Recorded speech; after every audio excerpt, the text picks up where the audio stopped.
Hello and welcome to our channel. If your Telegram video is not loading, then this video is just for you.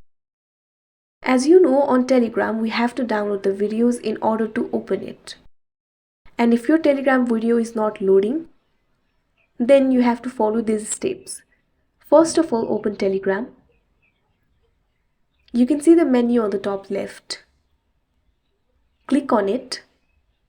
Now click on Settings. Now click on Data and Storage. Now you have to tap on Storage Uses. Make it forever. Now you have to scroll down and clear local database.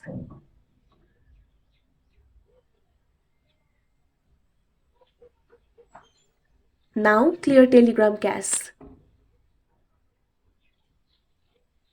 You have to make sure that you have enough storage on your phone.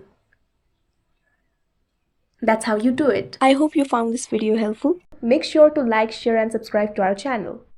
Thank you for watching.